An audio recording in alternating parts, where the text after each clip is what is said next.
తెలంగాణ రైతులు ఎప్పుడెప్పుడా అని ఎదురు చూస్తున్న రైతు భరోసా అమలుపై సీఎం రేవంత్ రెడ్డి కీలక ప్రకటన చేశారు.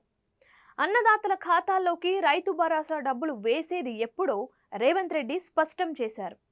తన నివాసంలో ఏర్పాటు చేసిన మీడియా సమావేశంలో రైతు రుణమాఫీ, రైతు భరోసా డబ్బులపై సీఎం రేవంత్ రెడ్డి ఆసక్తికర వ్యాఖ్యలు చేశారు. తమ ప్రభుత్వం రైతు భరోసా పథకాన్ని కొనసాగిస్తోందని, అందులో ఎలాంటి అనుమానం అవసరం లేదని రేవంత్ రెడ్డి క్లారిటీ ఇచ్చారు.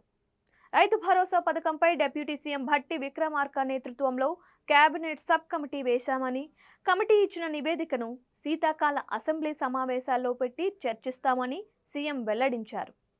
సంక్రాంతి పండుగ తర్వాత నుంచి అన్నదాతల ఖాతాల్లోకి రైతు భరోసా డబ్బులు వేస్తామని సీఎం రేవంత్ రెడ్డి క్లారిటీ ఇచ్చారు. మారీచుడు వచ్చి అడ్డుకుండా రైతు భరోసాను ఎవరూ ఆపలేరు అన్నారు. బీజేపీ, బీఆర్ఎస్ రూపంలో మారీచులు వస్తారని, ఎవరూ ఆందోళన చెందాల్సిన అవసరం లేదని రైతులకు సీఎం రేవంత్ రెడ్డి భరోసా ఇచ్చారు.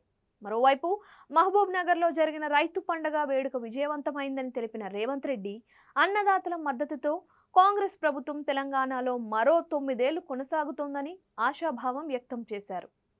కాంగ్రెస్ పై ప్రజలకు ఏ మాత్రం ప్రేమ తగ్గలేదు అన్న విషయం మహబూబ్ నగర్లోని నిర్వహించిన రైతు పండగ వేడుకతో స్పష్టమైంది అన్నారు.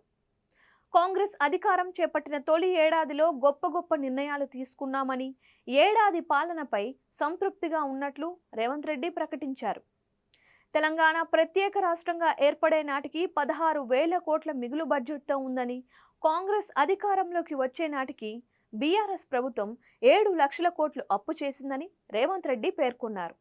వాళ్ళు చేసిన అప్పు వల్ల అధికారంలోకి వచ్చిన తరువాత కాంగ్రెస్ ప్రభుత్వం ప్రతి నెల 6,500 కోట్ల రూపాయల వడ్డీ కడుతోందని వెల్లడించారు.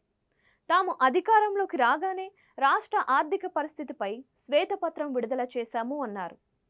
రాష్ట్ర ఆర్థిక స్థితి అగమ్య గోచరంగా ఉన్నా ఏ మాత్రం అధైర్యపడకుండా ఎన్నికల్లో ఇచ్చిన హామీల మేరకు రైతులకు అన్ని రకాలుగా మేలు చేస్తామని తెలిపారు.